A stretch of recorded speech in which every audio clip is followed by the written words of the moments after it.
திரு B. Ramarajan. MND තැපැල් සේවය ලෝකයේ වඳ වෙලා යනවා වගේ තත්වයකට තර්ජනයකට ඇවිල්ලා තියෙනවා දැන්. අපි ඒක අනිවාර්යෙන් පිළිගන්න ඕනේ. හැබැයි ලෝකේ ගත්තොත් තැපැල් සේවය සෑහෙන අභියෝග වලට ලක් වෙලා තියෙනවා.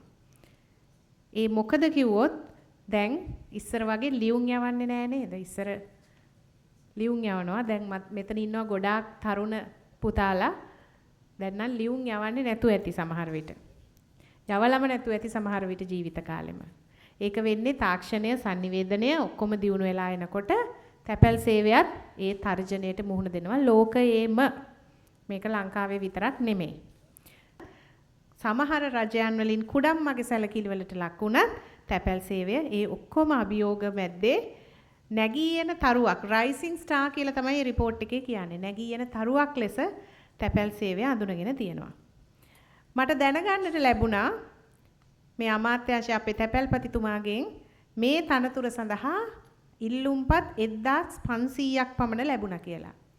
ඒ 1500කින් තමයි ඔබ 40 දෙනා අද මේ තේරිලා ඉන්නේ. ලේසි නෑ. අමාරු තැනකින් ඇවිල්ලා. ඒ වගේම තව දෙයක් තමයි මේ සැරේ විතරයි දේශපාලඥයන්ගේ ලියුම් වලට තනතුරු දීපු නැති අවුරුද්ද කියලා දැනගන්න ලැබුණා. ඒකත් සතුටට කාරණයක්.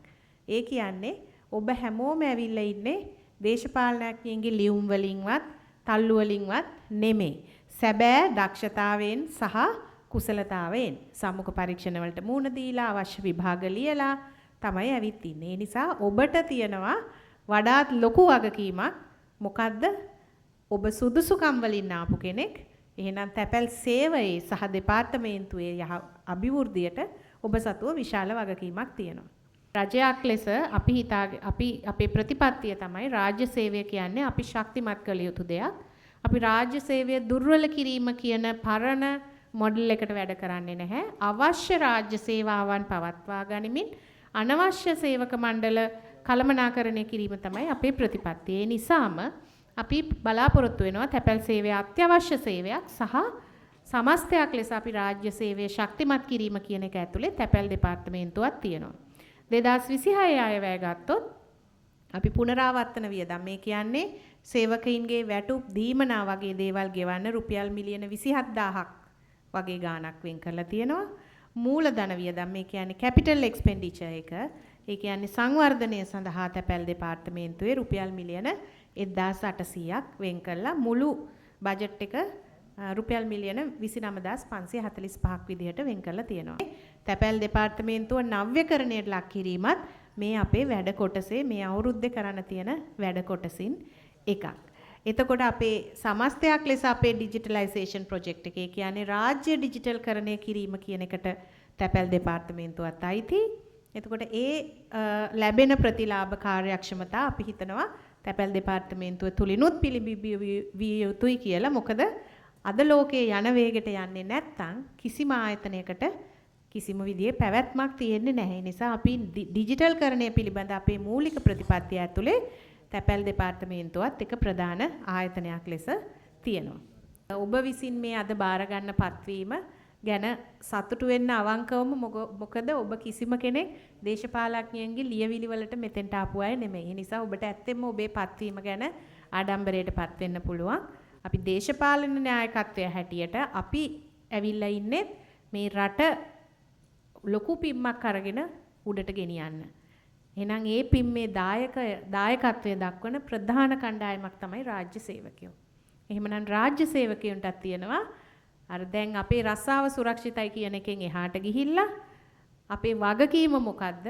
අපි මේ රට ඔබේ අනාගතය නෙමෙයි ඔබේ අනාගතය ඔබේ දරුවන්ගේ අනාගතය වෙනුවෙන් මේ රට තියෙන තැනින් ලොකු පිම්මක් අරන් උඩට ගෙනියන්න ඔබටත් තියෙනවා ලොකු වගකීමක්. මට පේනවා ලංකාවේ විවිධ පළාත් වලින් ආපු සිංහල දෙමළ කතා කරන පුතාලා මෙතන ඉන්නවා. අපිට තැපැල්පතිතුමා කිව්වා පටන් ගනිද්දි තාමත් කාන්තාවන් බඳවා ගැනීමට හැකියාවක් නැහැ කියලා. නමුත් අපි ඊයේ පෙරේද දැක්ක අපේ රජයේ ප්‍රතිපත්තියක් තමයි අපේ ස්ත්‍රී පුරුෂ සමාජභාවී සමානාත්මතාවය කියන එක. බිමල් රත්නායක ඇමතිතුමා මම අහගෙන කියනවා දුම්රිය නියාමකවරියන් බඳවා ගන්න චක්‍රලේඛ වෙනස් කරනවා කියලා. ඉතින් තැපැල්පතිතුමා අපි බලමු ඉදිරියට අපිටත් පුළුවන්ද කියලා තැපැල් දෙපාර්තමේන්තුවේ රියදුරු තනතුරට කාන්තාවන් බඳවා ගැනීමට අවශ්‍ය නීති වෙනස් කරන්න. නමුත් ඊටත් වඩා තව ගොඩක් දේවල් ඊට කලින් කරන්න තියෙනවා තැපැල් සේවයේ ගොඩ ගන්න. නමුත් ඒකත් මං හිතන්නේ කළ නොහැකි දෙයක් නෙමෙයි. එහෙනම් අපි රාජ්‍ය සේවය දැන් ශක්තිමත් කරලා තියෙනවා. රාජ්‍ය සේවය අපි පහුගිය අවුරුද්ද ඇතුළත පඩි වැඩි කිරීම කරා. මේ අවුරුද්දෙත් ඒ ඉතුරු අවශ්‍ය වැඩි කිරීම වෙනවා. ඒ වගේම වැද්දගත්ම දේ දේශපාලන බලපෑම් වලින් තොරව කොන්ද කෙලින් වැඩ කරන්න පුළුවන්. කොන්ද කෙලින් තියාගෙන වැඩ කරන්න පුළුවන්. ශක්තිමත් රාජ්‍ය සේවයක් හදන්න අපි අපකප වෙලා ඉන්නවා. අපි අර ඉස්සර වගේ දේශපාලන පරිගැනීම් හෝ දේශපාලන වරප්‍රසාද හෝ ප්‍රමුඛතාවලට නෙමෙයි මුල් තැන දෙන්නේ. ඔබ ඕනෑම දේශපාලන මතයක් දරලා එන්න පුළුවන්. හැබැයි අපි එක අරමුණකට යන එක වැඩක් කරන කණ්ඩායමක්. ඒ නිසා ඒ වැඩේ අපි එකට කරමු කියන එක තමයි මට ඉල්ලන්න තියෙන්නේ.